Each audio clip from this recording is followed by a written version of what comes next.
আজি পাগলদিয়া নদী। পাগলদিয়া নদীত এইকাৰণে আহিছোঁ যে আজিৰ পৰা অষ্টমী পূজা।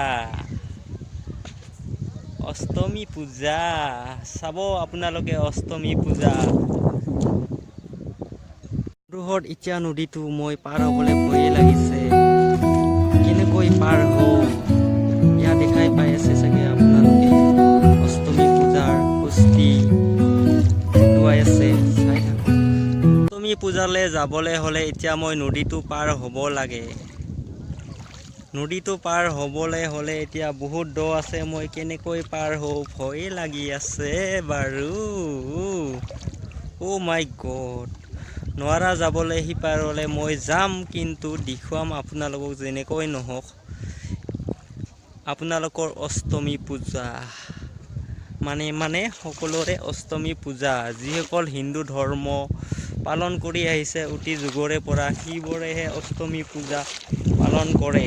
অষ্টমী পূজা মানে হ'ল যে আমাৰ যিবিলাক মানুহ হিন্দু মানুহ মৰে, পুৰি দিয়াৰ এইটো কয় অস্থিকৰণ। এইটো কয় অস্থি উটুৱাই দিয়ে পানীত, আৰু বামুণৰ সৈতে কিছুমান পূজা কৰে। তেতিয়াহে সেই যিজন মানুহ মৰিছে সিজনে মুক্তি পায়। আপোনালোকক দেখুৱাম নিশ্চয় ওচৰৰ পৰা গৈ। মই ইপিনেদি যাব নোৱাৰা নদীৰ মাজেৰে, কাৰণ মই নদীৰ সিপাৰে মোৰ ঘৰ হয়। নদীৰ সিপাৰ যাবলৈ হ'লে ব্ৰিজেদি যাব লাগিব, অকণমান ধৈৰ্য ধৰিব লাগিব। ৰ'ব অকণমান ৰ'ব। ব্ৰিজ ইপিনেৰে চিধা ধমধমা নলবাৰী যাব পাৰে, তামোলপুৰ হয় শ্বৰ্টকাট ৰাস্তা।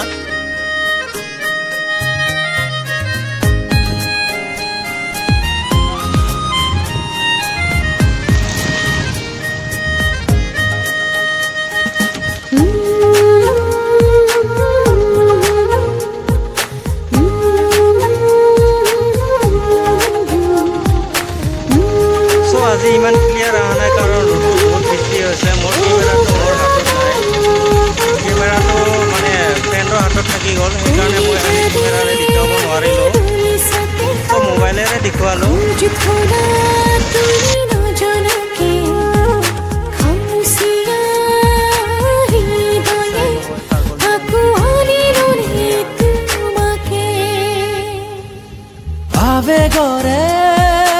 এতিয়া অস্থিকৰণ আজি প্ৰথম কাৰ্যসূচী, কালি দ্বিতীয় কাৰ্যসূচী হ'ব বেলেগ ঠাইত, অকণমান ছাইডত।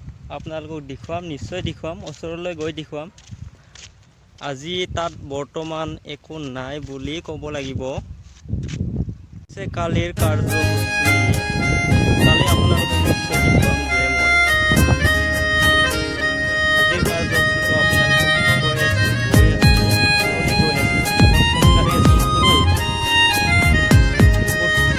নদীৰ মাজত চাই থাকিব।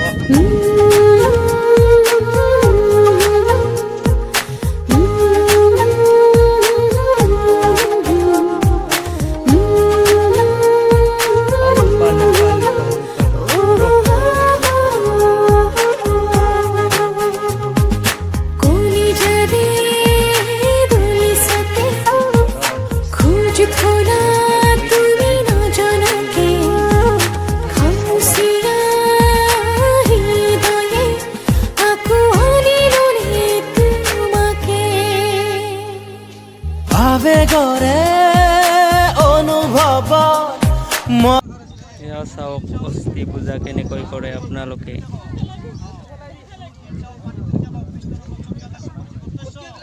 এয়া দেখিবলৈ পাইছে যে হাকাটা বালাবাৰী পাগলাদিয়া নদীৰ পাৰত পূজাৰ অতিক্ৰম চলি আছে।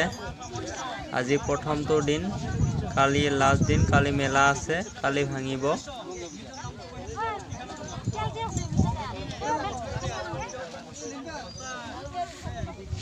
এয়া দেখিছাই চাগে আপোনালোকে পাগলদিয়া নদীৰ শিৱ মন্দিৰ। আহিব আপোনালোকে কেতিয়াবাই চাবলৈ, পাগলদিয়া নদীৰ ওচৰতে আছে শিৱ মন্দিৰ। ধুনীয়া লাগে।